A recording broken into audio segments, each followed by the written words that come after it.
Hey, what's going on, guys? This is your boy Pat. In today's video, I'm going to show you my step-by-step process on how I optimize my blogs in order to get them ranked, right? Now, this case study is on my client, right? He's in the medical niche, medical industry. He's a personal physician. And just to show you the rankings real quick. So here we are ranking right here, and we do rank for several variations of this keyword, and that's we're right here again. And that's the benefit of using this strategy, is that you will not just rank for your main keyword, but you will be able to rank for different variations by using this technique. Now, I run the keyword through Ahrefs Keyword Explorer, right? So the first step is, when writing a blog post or a piece of content, is to do your keyword research, right?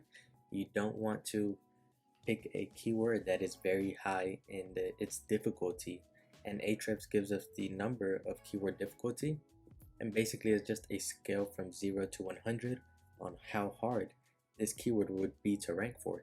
As you can see here, Ahrefs ranks this keyword with a 9, which in their words would be easy, and it gives us a search volume of 350 monthly searches, right?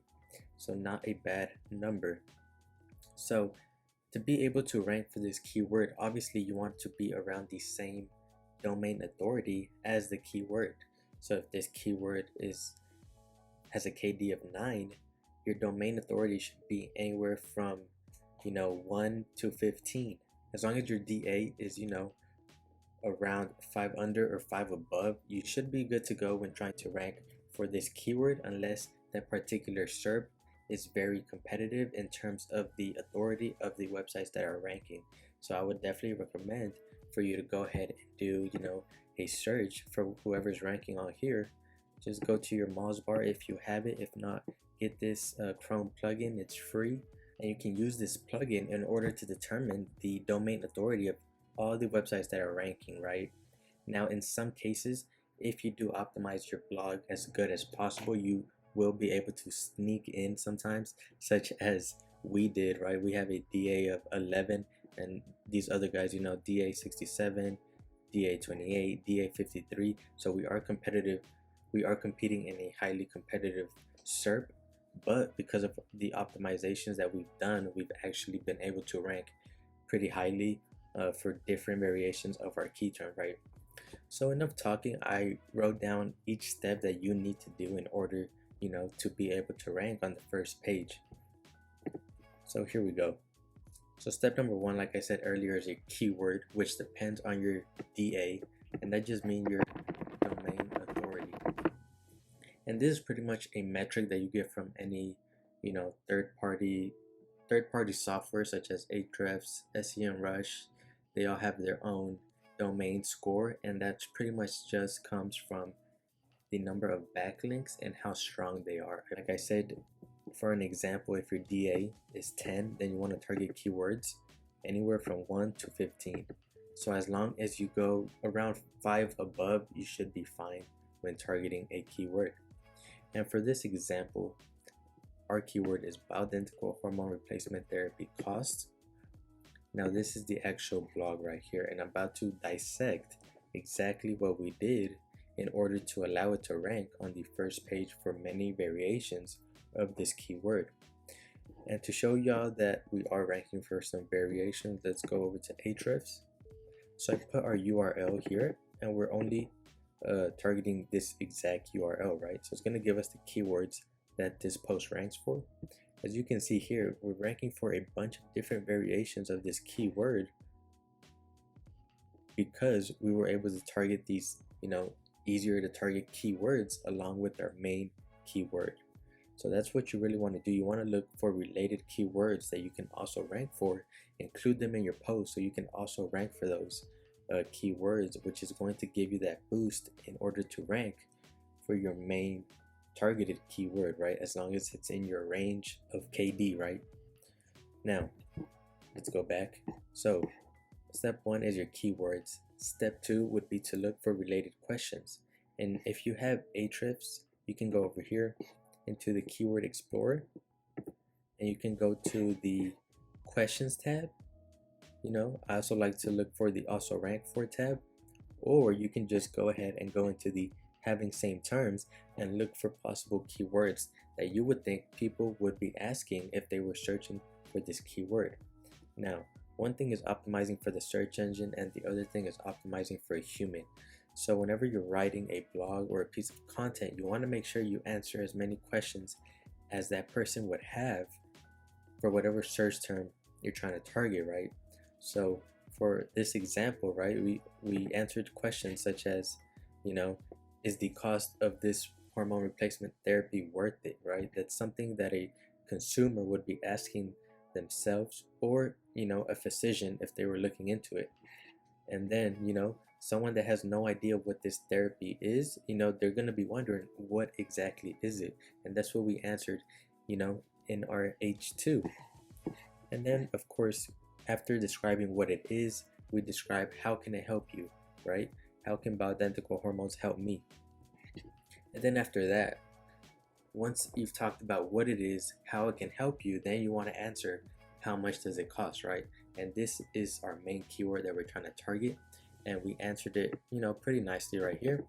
And then just finish off with what is the process like. Nothing complicated. This isn't even a very long blog post, but just because of the optimizations, we were still able to rank pretty well for it. So after you get related questions, right, this is where the actual on-page SEO starts to happen, right? First of all, you want to try to include your keyword in your URL. As you can see here, we did a partial match on this URL simply because I didn't want the URL to be extremely long, right? So in this case, just go for a partial match if it's going to be too long, because it is said that Google prefers shorter URLs, or at least they usually tend to rank better. So you don't want to make a URL extremely long. This is why I went with the partial match for this example.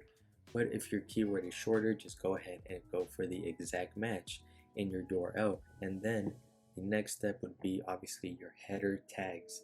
If you know anything about SEO, header tags just let Google know what that piece of content is about, and it also helps the reader know what the next paragraph is about. So you do want to make sure you include your keyword in your H1 tag and wherever else it makes sense, but for sure in your H1 tag, right?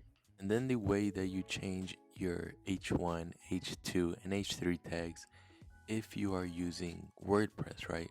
I'm using Elementor Pro, and the way you go into here, you just go into edit your page, and then you simply click on whatever header you want to use, and just go over here to HTML tag and simply choose whichever you would like.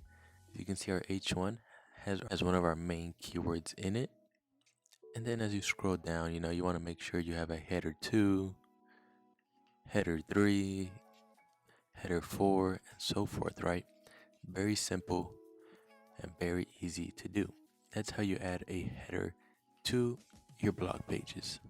Your alt tag should have a exact match on your picture, right? So whatever picture you're using, such as this one, you want to make sure you include your alt tag in this picture, and I'm about to show you how you exactly can do that using WordPress, right? Then to add the alt tag on your picture, let's just go to edit post. And then from here, you're going to want to go down to wherever your featured image is. Just go ahead and click on it. And here is where you can add your alt tag. As you can see, we already have it. We have it in the alt tag. And for good measure, let's go ahead and repeat it in the title, caption, and description. Very simple to do, and then just press set featured image, and then you're gonna be good to go. Step number 6 would be to adding 1 to 2 outbound links to authoritative websites, right? And this just means that you're linking out to another website, another page that is talking about your same subject but is highly authoritative. In this case, we're linking out to a Harvard edu site, right, that's talking about bioidentical hormones, right? This is very authoritative, and Google's going to see this as a positive signal that you kind of know what you're talking about. And then we also linked out to Healthline, which is another very authoritative website in the medical industry. So this is a very good resource to link out to, right? And now if you're not in the medical industry, just look for whatever industry you are in. Look for those authoritative websites that have a very high domain authority and are well respected, because Google's going to see that as, a good reference, that you know what you're talking about. So that was step number 6. And then step number 7, basic SEO, is just including your keyword in the actual meta title and your meta description. And then your description, you need to have your exact keyword. Google has stated that it is not a ranking factor to have your keyword in the description, but it should be optimized for a consumer or a searcher with a clear call to action, right? You either want to tell them, learn more here, learn more today, any call to action that's going to make them want to click on your particular listing, and of course, make it related to your blog. Now, the way to do your meta title and your meta description, you can either use Yoast, but I currently use Rank Math. I simply like to use this one better than Yoast. And if you're using Rank Math, you would just come into here and press Edit Snippet. And right here, you would want to change your title, right? As you can see, I have the main exact keyword that I'm targeting in the title. I have the partial match URL or permalink. And then in the description is where you want to make sure that you optimize for click-through rate, right? This is what a user will see as soon as your page shows up on the SERP. So you want to make sure that it gives them a reason to click on this listing. And step number 9, the last tip I have for you, is to include a video with the exact keyword if possible, right? Luckily, we were able to add this video with our exact keyword in the title, right? So this is really going to give Google those positive signals, right? Because we're linking out from another Google owned entity, right? That's just pretty much it, guys. This is my guide on how to rank blog posts, blog content, or content in general. Hope you guys liked this video. If you did enjoy it and you want to see more of these, leave me a thumbs up and hit that subscribe button. It will really help me out to continue making these videos, and I have been making videos pretty much daily. So if you want to see more of these, please subscribe and you will get notified whenever I release a new video, right? So if you have any questions, leave it in the comment below, and I'll see you guys in the next one. Peace.